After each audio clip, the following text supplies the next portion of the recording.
आज हम बात करेंगे पास्ट इंडेफिनिट टेंस की। इससे पहले प्रेजेंट इंडेफिनिट टेंस की हम बात कर चुके हैं। सबसे पहले हम क्या करेंगे, पास्ट इंडेफिनिट टेंस की पहचान। जिन वाक्यों के अंत में ता था, प्रेजेंट इंडेफिनिट टेंस में क्या आता था, ता है। यहाँ पर आएगा अंत में ता था, ती थी, ते थे, या जी ये। ठीक है, वहाँ क्या होता है, पास्ट इंडेफिनिट टेंस होता है। सबसे पहले क्या करेंगे, सब्जेक्ट लिखेंगे, वर्ब के सेकेंड फॉर्म लिखेंगे और उसके बाद में लिखेंगे ऑब्जेक्ट। ठीक है, सेंटेंस देख लेते हैं। वह स्कूल गया, तो सेकंड फॉर्म लगाएंगे ही वेंट टू स्कूल, है ना। इसी का निगेटिव फॉर्म भी देख लेते हैं। निगेटिव में डिड नॉट लगाना है। वह स्कूल नहीं गया, तो he did not go to school. Simple है बिल्कुल, ठीक है। मैंने मोबाइल से बात की, तो सेकंड फॉर्म लगाए I talked on mobile. I talked on mobile. मैंने मोबाइल से बात नहीं की, तो आई did not talk on mobile. मैंने अपना पाठ याद किया, आई लर्न माई लेसन। मैंने अपना पाठ नहीं याद किया, I did not learn my lesson. मैंने खाना खाया, आपने खाना खाया, तो you ate the food, second form ate लगाएंगे। कल मैंने अपना काम किया, कल मैंने अपना काम किया, I did my work study. उसने कल मैच खेला, ही प्लेड मैच स्टडी। ठीक है, सबसे पहले निगेटिव में क्या करेंगे, हम सब्जेक्ट लिखेंगे, डिड नॉट लिखेंगे, वर्ब की फर्स्ट फॉर्म लिख देंगे, ऑब्जेक्ट लिख देंगे। ठीक है, तो दोस्तों आज हम बात करते हैं पास्ट इंडेफिनिट टेंस की। ठीक है, और इसका निगेटिव फॉर्म की बात करेंगे क्योंकि अफर्मेटिव सेंटेंस हम पहले पढ़ा चुके हैं। ठीक है, 1.5 मिनट का वीडियो है, आप इससे पहले वाला वीडियो देख सकते हैं। सबसे पहले क्या करेंगे, हम पहचान करेंगे जिन वाक्यों के अंत में नहीं जाता था, नहीं खाता था, नहीं पीता था, ऐसे सेंटेंस आते हैं, या फिर गया, गई, गए। ठीक है, तो ऐसे सेंटेंस आएंगे और निगेटिव नॉट लिखा होगा यानी नहीं लिखा होगा, आप समझ जाना कि वो निगेटिव सेंटेंस है किसका, पास्ट इंडेफिनिट टेंस का।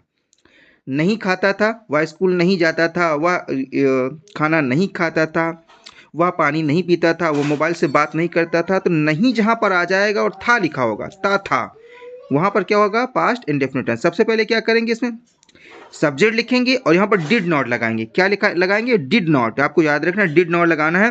प्लस अब यहाँ पर क्या करना, वर्ब की सेकंड फॉर्म नहीं लगानी बल्कि वर्ब की फर्स्ट फॉर्म लगानी, और देन वी यूज ऑब्जेक्ट। ठीक है, याद रहेगा। सबसे पहले सब्जेक्ट लिखना, डिड नॉट लिखना, वर्ब की फर्स्ट फॉर्म, और फिर क्या लिख देना, फिर लिख देना ऑब्जेक्ट। अब हम सेंटेंस देख लेते हैं। पहला सेंटेंस है कि अध्यापक नहीं पढ़ाते थे। ठीक है, तो यहां पर लास्ट में क्या आ गया, ते थे, तो इसका मतलब पास्ट इंडेफिनिट टेंस है।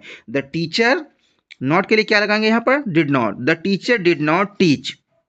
ठीक है, माली घास नहीं काटता था, तो यहां भी आ गया था, नहीं था, है ना, लास्ट में आ गया।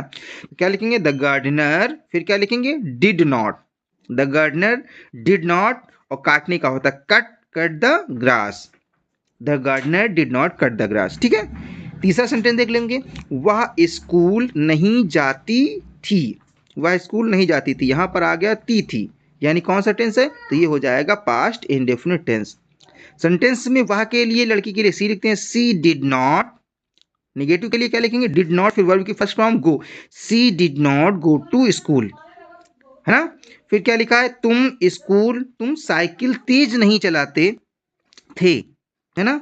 तो तुम के लिए यू लिखेंगे, यू डिड नॉट, निगेटिव के लिए did not ride the bicycle fast. ठीक है, समझ में आ गया। तो ये पूरा आपका सेंटेंस हो जाएगा। तो आज हम बात करेंगे पास्ट इंडेफिनिट टेंस की। पास्ट इंडेफिनिट टेंस में बात करेंगे इंट्रोगेटिव सेंटेंस की। इससे पहले हम अफर्मेटिव और नेगेटिव सेंटेंस को अच्छी तरीके से समझा चुके हैं। ठीक है, तो जो इंट्रोगेटिव सेंटेंस होते हैं वो दो प्रकार के होते हैं। एक होता है यस नो टाइप, और दूसरा होता है डब्ल्यू एच टाइप यानी वाई टाइप। वाई टाइप में क्या होता है, यस नो टाइप में क्या होता है, यहाँ पर क्या पहले आता है, आपको याद रखना क्या हिंदी में पहले आएगा।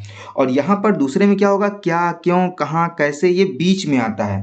तो जब क्या पहले आएगा तो सबसे पहले हमको हेल्पिंग वर्ब यानी डिड पहले लिखना है। ठीक है, कब, क्यों, कहाँ, कैसे अगर ये बीच में आता है तो इसकी हम अंग्रेजी लिखते हैं। ठीक है, जैसे अब एग्जाम्पल देख लेते हैं, क्या उसने किताब पढ़ी, तो क्या पहले आया, तो इसे did he read the book, question mark लगा देंगे। ठीक है, वह क्या, क्या बीच में आता है, पढ़ता है, देखिए वह क्या पढ़ता है, यहाँ बीच में आया, तो इसकी अंग्रेजी व्हाट मीन्स क्या, यानी व्हाट डिड ही रीड।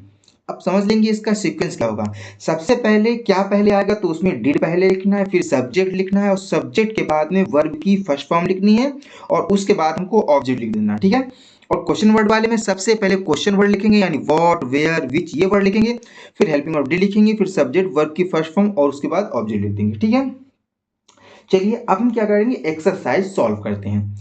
क्या वह साइकिल चलाता था, ठीक है, तो क्या लिखेंगे, did he ride the bicycle, ठीक है। तो समझ में आ रहा क्या पहले आया, इसीलिए डिड मैंने पहले लिखा। अब क्या बीच में, देखो इसी का क्वेश्चन मैंने बनाया है बीच में, वह क्या चलाता है, तो क्या किया अंग्रेजी पहले, वॉट, फिर helping verb did he ride, है ना। अब मैंने आंसर भी इसका लिख दिया कि हाँ वह साइकिल चलाता है, तो हाँ के लिए yes he ride the bicycle, ठीक है। दूसरा सेंटेंस देखते हैं, तीसरा, क्या तुम स्कूल जाते थे, तो क्या पहले आया, इसलिए क्या लिखेंगे, डिड, क्या लिखेंगे, did you go to school. क्या तुम कहाँ जाते थे, अब देखो क्या क्वेश्चन कहाँ आ गया, तो कहाँ की अंग्रेजी सबसे पहले, where did you go, question mark लगा देंगे। आंसर भी इसका लिखेंगे हम, हाँ मैं स्कूल जाता था, yes I went to school, answer भी तो वर्ब सेकंड फॉर्म में लिख दिया, सॉरी सेकंड फॉर्म को आप सेकंड क्या तुम मैं दिखे, डिड क्या है, तो क्या डिड यू बहुत मच, ये बस तुम क्या लिए सेकंड वर्ड ही ले वर्ड यू वर्ड यू, अब हम आई सेकंड में टू सेंटेंस में आपको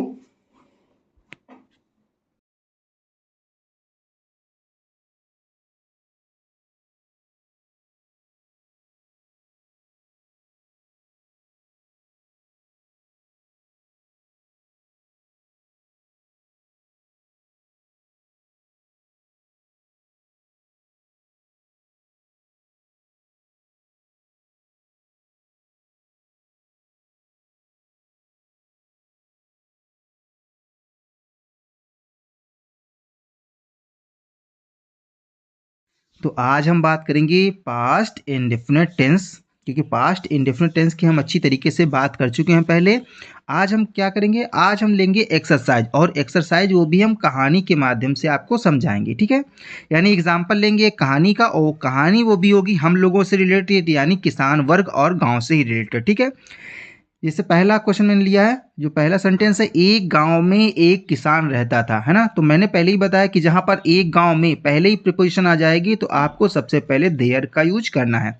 तो सबसे पहले देयर लिख देंगे, और रहता था यानी था आ गया है, तो पास्ट इंडेफिनिट टेंस है, तो वर्ब की second form lived, there lived a farmer in a village, ठीक है। दूसरा क्वेश्चन, दूसरा जो सेंटेंस है वह रोज सुबह खेतों को जाता था, इसमें भी था आ गया, तो ये कौन सा टेंस है, पास्ट इंडेफिनिट टेंस। अगर रोजाना ये काम हो रहा है तो यूज टू, है ना, he use to go to field every morning, ठीक है। तो यहाँ पर क्या किया मैंने, वर्ब की सेकेंड फॉर्म लगाई। अगर रोजाना कार्य हो रहा है, आदत है, तो क्या यूज टू लगेगा। खेतों में वह बहुत सारा काम करता था, या बहुत सा काम करता था, है ना। था, ये इसमें भी था आ गया, वर्ब की सेकंड फॉर्म, तो डिड, डू फर्स्ट फॉर्म, तो डिड लगाएंगे। He did a lot of work, ज्यादा के लिए lot of work in the field. उसे, उस किसान, यहां पर उसे नहीं, उस किसान के 4 पुत्र भी थे, है ना। तो उस किसान के लिए दैट फार्मर, है ना। किसी के पास में जो कोई चीज पहले थी, तो मैंने बताया था उसके लिए क्या लगाते हैं, हैड लगाते हैं ना। The farmer had, that farmer had 4 sons, वे आपस में झगड़ते रहते थे, है ना।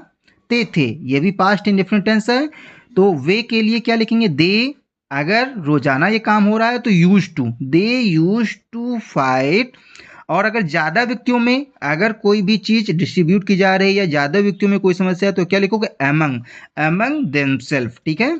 2 व्यक्तियों के लिए बिटवीन, ज्यादा व्यक्तियों के लिए एमंग। यह देखकर किसान बहुत परेशान रहता था, कहीं पर भी कर या करके आ जाए, देख कर, सुन कर, तो वहां पर आईएनजी लगानी होती है, सीइंग दिस, यह देखकर, the farmer was very upset, है ना। तो कहीं भी कर लिखा हो, आपको उस वर्ब में क्या करना है, आपको आईएनजी लगा देनी है। उसको सबक सिखाने के लिए उसने एक योजना बनाई, तो he made, make a second form, made a plan to teach them a lesson, he made a plan